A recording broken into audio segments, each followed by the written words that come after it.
The American people deserve to know the truth. What, if anything, is the Trump administration and the Department of Justice hiding? What are you hiding? If you're not hiding anything, prove that to the American people. So Mike Johnson sat down with that bastion of integrity and journalistic tenaciousness, Benny Johnson, to discuss the Epstein Files. This is sort of on the heels of something else that a lot of people are asking questions about. And because we've been lied to by the federal government for so long, I feel like there's some type of like there's a pain point, right? In the pressure cooker that gets heated up on issues like the Epstein issue, right? And obviously that's something that's taken over a lot of the online dialogue. I have a question here about it that concerns either testifying or testimony for Ghislaine Maxwell, potentially before Congress, or if you would support members like Marjorie Taylor Greene or Anna Paulina Luna on the release of subpoenaing the Epstein documents from the DOJ, whether you would support either of those. Yeah, I haven't talked to Marjorie or Anna about that specific subject, but I'm for transparency. We're intellectually consistent in this. We look, Reagan used to tell us we should trust the American people. I believe in that principle. I know President Trump does as well, and I trust him. I mean, he put together a team of his choosing, and they're doing a great job. It's a very delicate subject, but we should put everything out there and let the people decide it. I mean, the White House and the White House team are privy to facts that I don't know. I mean, this isn't my lane. I haven't been involved in that. But I we know you haven't been involved. We need to put it out there. And we know you're not on the list. Don't worry. Pam Bondi, I don't know. You're definitely when not. She originally made the statement. I think she was talking about documents, as I understood it. They were on her. I tried to go to the island. Jeff told me he was just going on the plane for some smokes, and they left me there on the runway. So, but I think that was Jesus protecting me. Ask. I don't know that she was specific about a list or whatever, but she needs to come forward and explain that to everybody. I like Pam. I mean, I think she's done a good job. We need the DOJ focusing on the major priorities. So let's get this thing resolved so that they can deal with violent crime and public safety and election integrity and going after Act Blue and the things that the president is most concerned about, as we are. So I'm anxious to get this behind us.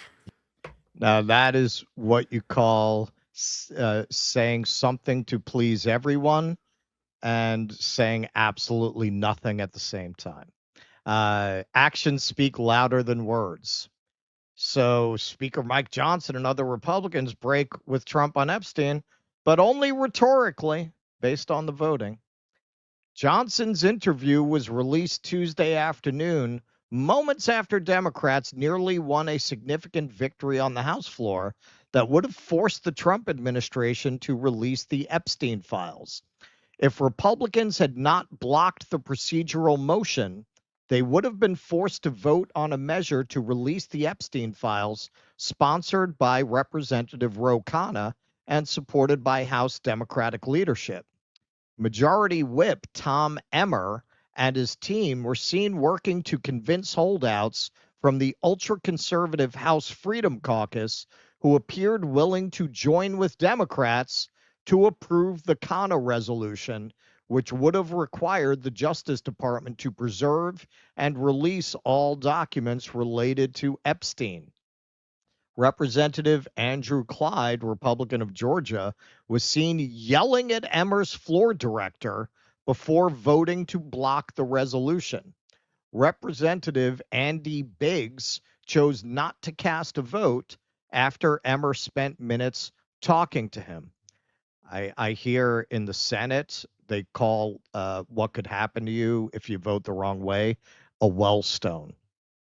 Right. They're going to wellstone you. GOP leaders immediately closed the vote after they notched enough GOP support to block the resolution from moving forward, prompting Representative Becca Balint to yell towards Republicans, as a Democrat from Vermont, "Come on, we need the files." Now, as many have pointed out, they weren't yelling that at Biden, right? They weren't yelling, "We need the files released." They had those files then. Some people have pointed out, and I don't think it's a crazy theory if you want to talk conspiracy, why is it they have just enough votes to block it? are the Democrats really looking to release these files, or are they all really just manipulating us into thinking there's a contest here? It's a good question and a fair one. Democrats clearly see the opening and are using the little power they have in the congressional minority to try to exert influence. And in the meantime, they are putting GOP colleagues in a tough spot, forced to vote on the record against releasing files they have long demanded, while they have yet to launch their own investigations into the matter. Surprisingly sharp for the Washington Post. So here's Mr. Charisma, Hakeem Jeffries, trying to make some hay of this issue. Democrats didn't put the Jeffrey Epstein thing into the public domain. This was a conspiracy that Donald Trump, Pam Bondi, and these MAGA extremists have been fanning the flames of for the last several years. And now the chickens are coming home to roost. The American people deserve to know the truth. What, if anything, is the Trump administration and the Department of Justice hiding? What are you hiding? If you're not hiding anything, prove that to the American people. And if you are trying to hide something, as many of Donald Trump's MAGA supporters apparently believe, then the Congress should actually work hard to try to uncover the truth for the American people. That was, I like the way you said that, Hakeem. And if it ever comes to a day that that bill might actually pass, you may have an accident with a barbell. So Yeah, right. I'd advise you make sure it keeps failing by one vote. Other Democrats have chosen trolling and theatrics as a tactic. The Democratic National Committee created an X account asking, "Has Trump released the Epstein Files?" Each day it posts no. House Majority PAC, the fundraising arm for House Democrats, immediately launched the GOP Epstein Simps target list, targeting politically vulnerable Republicans on social media who supported blocking Khanna's measure, despite having previously called for the release of the Epstein Files. Here, Mike Nellis responds to Nancy Mace. Nancy Mace here says, all child assaulters should get the death penalty. And he quote tweeted her, "You voted against releasing the Epstein list about an hour ago." Yeah, fair enough. But it's also fair to point out, so if the Democrats could release the Epstein Files, would they? Look at how Hakeem Jeffries phrases that.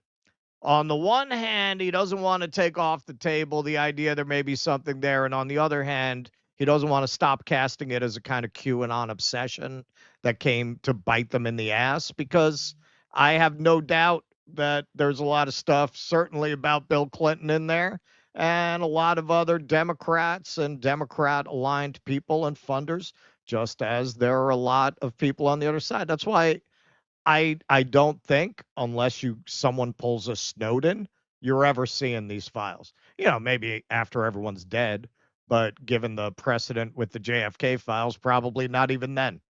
Yeah, it's going to take a very, very long time. You notice when he mentioned the second time, first time he referred to the MAGA extremists spreading the conspiracy theory, and the second time he kind of paused and he says, Trump supporters who want the Epstein Files, because he knows that the pool of voters who want the Epstein Files released is actually much broader than just the quote unquote MAGA extremists who are his usual sort of punching bag, right? So he has to kind of be careful about how he couches that. But they're used to talking about it that way. They are, yeah, of course. Well, yeah, especially to their base. Now, on the Democrat side, the question is, do the younger Democrats just decide, you know what, I'm not in these fucking things. I'm too young to be in these things. So let the older ones deal with it, whatever the fallout is. That's one question.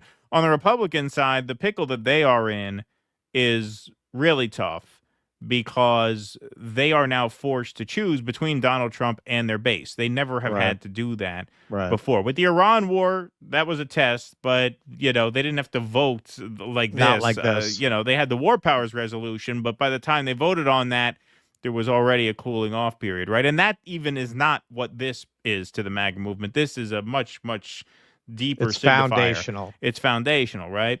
And I So I think think you're what they're- right about the age gap, because where's Schumer? Oh, of course, yeah. Where's Mr. no, it's all the younger side ones. deals. No side No, deals. the younger ones are the ones who are making the hay about this, like Kana and Ossoff. You know, it's all the younger ones who figure, well, I'm not in it, so whatever. Right. Let the older guys deal with it.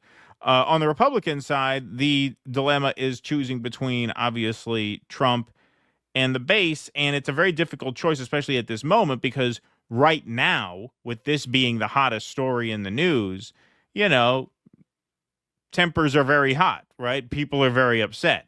And so these Republicans are having to try and predict the future as best they can. Okay, will this die down?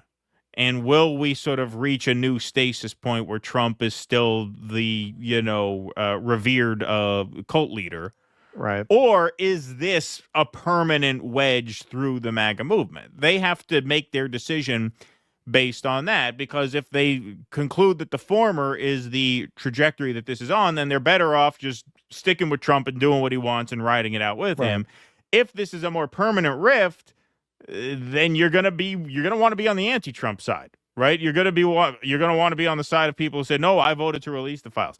It's a very, very, very tough call to make at this point for these Republicans. They just are basically guessing how the future will play out.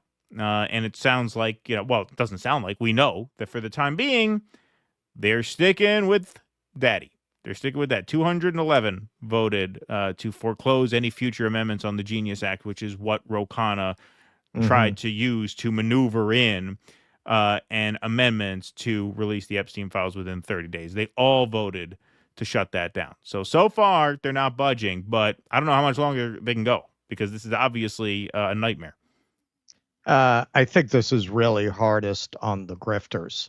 You know, these guys have payments to make on their Lambos, right? The Benny Johnsons, the Alex Joneses. What do they do? Alex Jones, he just drops this is terrible strategy. This is I've never seen such bad strategy in 9 years. They're trying to, like, you could see Benny Johnson just wrote a long thing. Like, they're trying to figure out how they can make it clear we're with you on these Epstein files. And then they keep working in language like Donald Trump has to understand why we feel this way, as if he doesn't understand perfectly what's going on here. As if the nuances have escaped him. This is all a misunderstanding. Yes. Yeah. It is a pretty tough bind that they're all going through right now. Hey, come see us on tour. We're going to be in Toronto, Red Bank, New Jersey, Northampton, Massachusetts, Concord, New Hampshire, Oxnard, California, Rutherford, New Jersey, New York, Edmonton, Calgary, and Vancouver. Go to jimmydore.com for a link for tickets.